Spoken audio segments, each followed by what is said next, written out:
Kitalo mwanyina w'abasudde mukyala Mugerwa yafudde.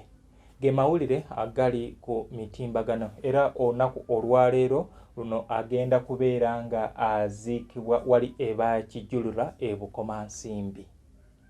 Bana abasinga mwabadde muli confused nnyo neno video ya mwala w'abasudde. Naye eno video omubiri gw'omugenzi mukyala Mugerwa gwabadde gutuusibwa era eno emmotoka eva muwala w'abasudde yabadde ereese omubiri gw'omugenzi maka ge. Olwaleero tusuubira okwegatibwako baserebu ab'enjawulo bakomediyani abayimbi b'akadongo kamu abaaliwo mu biseera by'abasudde abasinga obungi abamukoleddemu ababadde batambulira ku linnya lye mwenna tusuubira obegatibwako. Olwaleero tusuubira abayimbi nga Basebatta Bakibijjigiri ba Sekandi Angela mwenna abasinga obungi bakomediyani mwenna abaaliwo mu biseera ebyo ebyabasudde. Tubasuubira abaali mu mukyala Mugerwa buli ali mu konsati ya mukyala Mugerwa tukusuubira okujja wano okuzika kwa leero ssaawa 10. So bannange mujje tuziike mukyala Mugerwa abadde star waffe hitmaker. Kale amawulire gano gasaasanyiziddwa mwana muwala ye ku TikTok akozesa Virgin Girl era ntwala omukisa guno okubeera nga neebaza abantu abaagala ekisaawe kyaffe kino ekya Kadongo Kamu ne mubanga mulina etoffaali lye mugattako. Nze Muzungu David Kadongo Kamu music analyst. Kituufu ono eyafudde mwanyina wa Ssalongo Haman Semakula basudde erinnya ye omugenzi Nakiwunga Daria Nakiwunga Daria mukyala Mugerwa. Weewaawo ebigambo bingi ebize byogerwa byenjagadde oba oli awo tutereezeemu. Abantu bagambye oba ebyabadde bitambula nti ono ye mukyala Mugerwa basudde gwe yayimbako mu luyimba lwa mukyala Mugerwa olwamuleeta mu kisaawe kino ekya Kadongo Kamu mu mwaka gwa 1987. Nedda si kituufu, ono si ye mukyala basudde gwe yayimbako. Basudde omukyala gwe yayimbako yali mulala nnyo. Weewaawo bano bafaanaganyiza mannya nti ono baawe ye Mugerwa n'oli yali Mugerwa. Ono ebibye byali gayaaza oyo eyattibwa mukyala we olw'okuba nti yali alabyeyo edduuda eddala nga alaba lyeryo eri mu nsaana. Kale ono mulala okwawukana kw'oli. New Subs Fashions tukutuusaako ebiteeteeyi kw'ossa abaya, engatto, ensawo z'abakyala, jackets, jeans n'ebirala. Tusangibwa ku Wilson Street ku kizimbe ekya Sunset Arcade ground floor shop number 2. Okututuukako va ku Pioneer Mall otambule nga dda ku Arua Park yisa ekizimbe ekya Wilson 1 oyite ku Health Link Pharmacy. Kati awo weekoma yambuka amadaala gakuyingize ku Sunset Arcade. Awo ng'otutuuseeko engoye zaffe tuzijja China, Egypt, Vietnam n'amawanga amalala. Omukyala omwambazi omulungi ayambala naffe. Be Easy Hotel and Bar tusangibwa Nsaggo ku lw'Ennakawuka. Ku lw'empeereza ennungi tukola essaawa 24. Tulina ebifo ebisulwamu nga biyonjo, ebiddaabirizibwa buli kadde, ebyemizannyo ng'okulaga omupiira, okuzannya pool n'ebirala. Ebbaala ejjudde obulungi, emmere ekutuukako mangu, paakingi nnungi ate nga security eri gguluggulo. Okubuukinga n'okumanya ebisingawo kuba ku 0790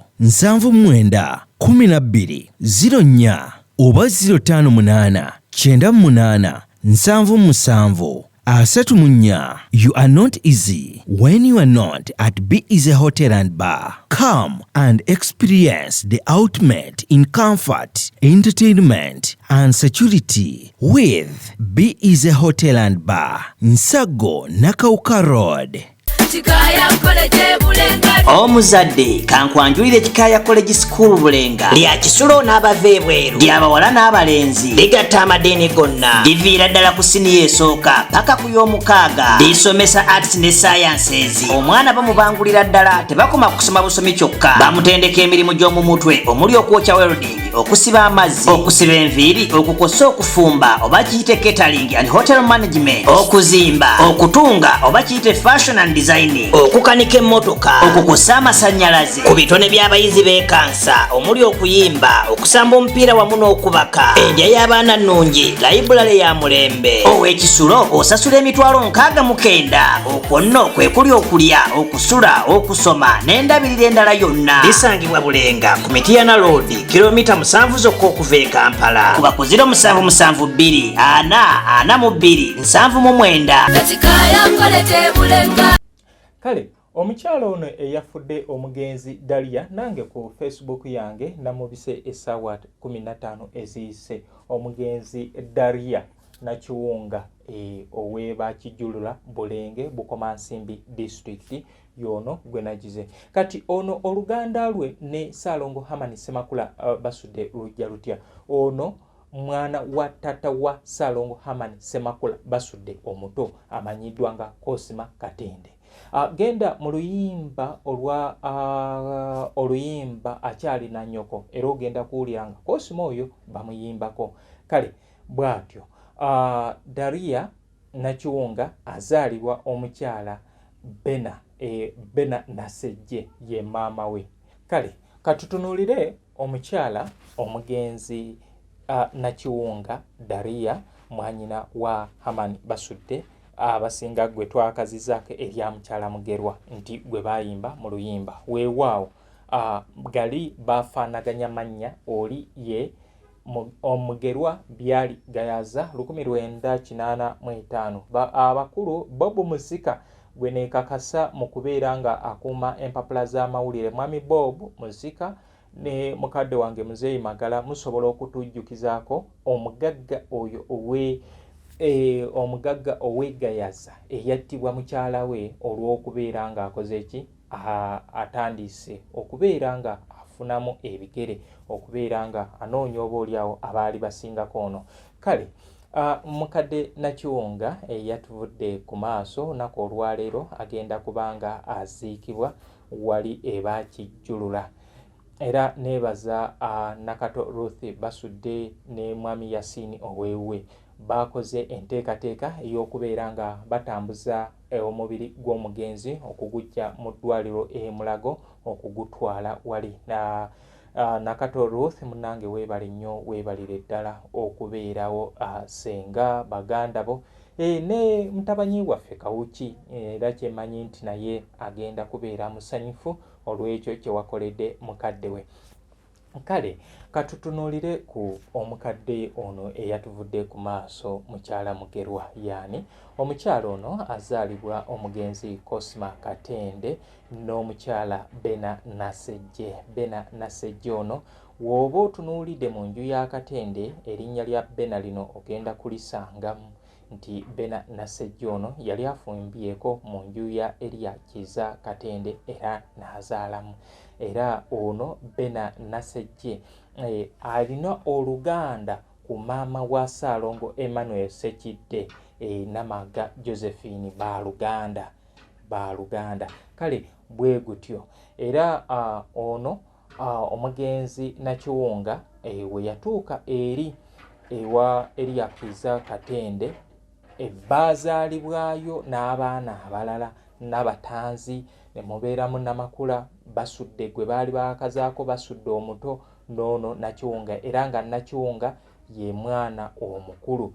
Then ye omugenzi Cosima yatugendako yaziikibwa ku kyalo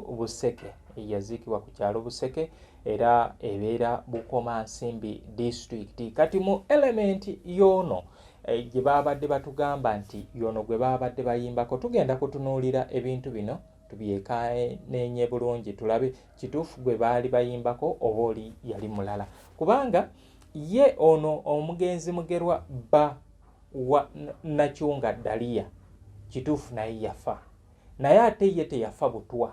Yali agenda ku mulimu bambi n'agwa n'akutuka era senga oba omukadde amawulire gagenda okudda nti yaye muna yawulirira mu ŋŋambo nti owuwo afudde, kyali kikangabwa yafiira mu mbeera eyo era n'aleka omwana omu ku nsi Kawuki. Teyaddamu kuzaala era waabeeredde mu makaago waabadde tafumbangako mu maka malala. So nga ate mu luyimba bakugamba nti mu paati tu nti yavaawo ate n'agenda n'afumbako neewalala, era nti negufuuka muzeegwe ogw'okubeera nga atta banne. Kale kyawukana, wabula oba oliawo okubuzaabuzibwa okubaddewo nti ono mukadde waffe naye yabadde ye mukyala Mugerwa. Kati oli Virgin Girl n'akitwala nti Basudde gwe yali akola ki, gwe yali ayimba. Nedda, Basudde si gwe yali ayimba.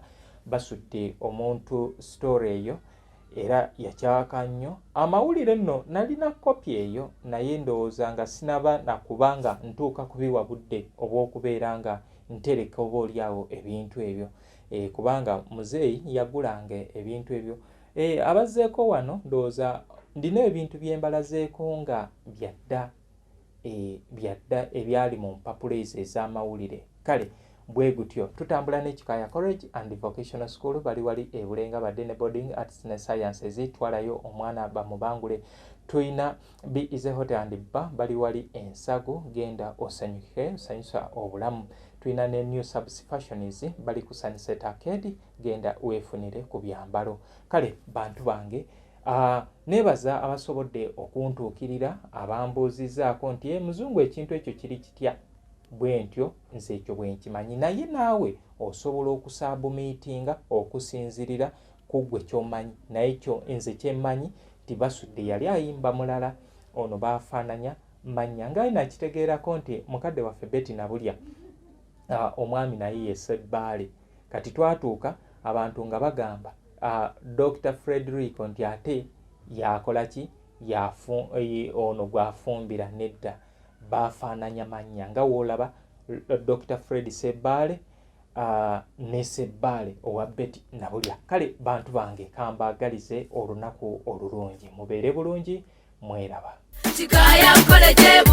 Omuzadde kankwanjulire Ekikaya College School Bulenga lya Kisulo n'abava ebweru, ly'abawala n'abalenzi, ligatta amadeeni gonna, liviira ddala ku siniya esooka paka ku y'omukaaga, lisomesa arts ne sciences. Omwana bamubangulira ddala, tebakoma kusoma busomi kyokka, bamutendeka emirimu gy'omu mutwe omuli okwokya welding, okusiba amazzi, okusiba enviiri, okukosa okufumba oba kiyite catering and hotel management, okuzimba, okutunga oba kiyite fashion and designing, okukanika emmotoka, okukosa amasannyalaze, ku bitone by'abayizi b'ekansa omuli okuyimba, okusamba omupiira wamu n'okubaka, endya y'abaana nnungi, layibulale ya mulembe. Ow'Ekisulo osasula emitwalo 69. Okwo nno kwe kuli okulya, okusula, okusoma n'endabirira endala yonna. Lisangibwa Bulenga ku Mityana Road, kilomita 7 zokka okuva e Kampala. Kuba ku 0772 442 799. Ekikaya College Bulenga. Be Easy Hotel and Bar tusangibwa Nsago ku lw'Ennakawuka. Ku lw'empeereza ennungi tukola essaawa 24. Tulina ebifo ebisulwamu nga biyonjo, ebiddaabirizibwa buli kadde, eby'emizannyo ng'okulaga omupiira, okuzannya pool n'ebirala. Ebbaala ejjudde obulungi, emmere ekutuukako mangu, paakingi nnungi ate nga security eri gguluggulo. Okubuukinga n'okumanya ebisingawo kuba ku 0790 79 12 04 oba 058 98 77 34. You are not easy when you are not at Be Easy Hotel and Bar. Come and experience the ultimate in comfort, entertainment and security with Be Easy Hotel and Bar, Nsago, Nakawuka Road.